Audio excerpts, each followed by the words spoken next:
நம்ம போடக்கூடிய ஆடைகளில் உருவங்கள் இருந்தால் அவைகள் என்ன செய்யக்கூடாது, பயன்படுத்தக்கூடாது அப்படின்ற இது நம்ம விரிவாக போக வேண்டிய விஷயம் இல்லை, சாதாரணமாக விளங்கிடும். உருவமுள்ள அந்த ஆடைகளை ரசூலுல்லாஹி ஸல்லல்லாஹு அலைஹி வஸல்லம் என்ன செய்தார்கள், தடை செய்தார்கள் என்ற அதற்கான அந்த பகுதியை என்ன செய்வார், போடுவார். உருவமுள்ளவைகளை தடை செய்தார்கள் அப்படின்றது.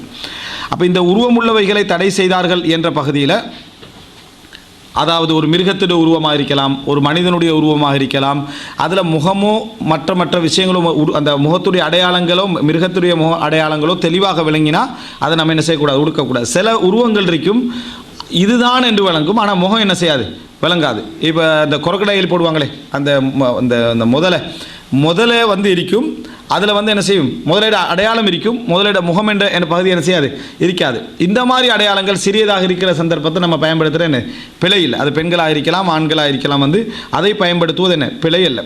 அது அல்லாமல் அதாவது என்ன மற்ற அமைப்பில் ஒரு தெளிவாக இதுதான் கண், இது வாய், மூக்கென்று அடையாளம் விளங்கக்கூடிய அமைப்பில் இருந்தால் அது தடை செய்யப்பட்டது என்ன செய்யணும், நம்ம புரிந்து கொள்ள வேண்டும், அதை பயன்படுத்தக்கூடாது.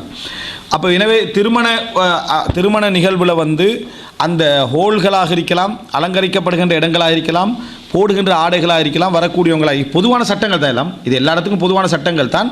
ஆனால் குறிப்பாக இந்த இடத்துல நம்ம பேணணுமே, அதுக்காக சொல்லப்படுறது. எந்த இடத்துல இந்த உருவம் என்கின்ற அம்சத்தை நம்ம முழுமையாக என்ன செய்யணும், நம்ம தவிர்க்க வேண்டும்.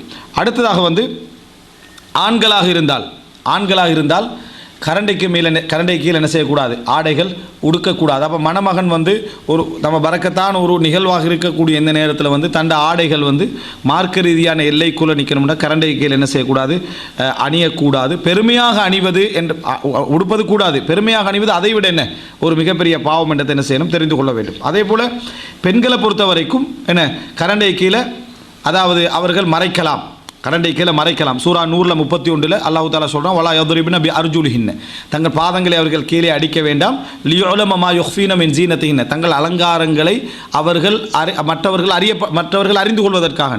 அப்படின்னா அந்த ட்ரெஸ் அதை மறைச்சிக்கின்னு அர்த்தம், அறிந்து கொள்வதற்காகன்றது காலில் தாங்கள் போட்டிருக்கிறது வந்து மறைந்திருக்குது.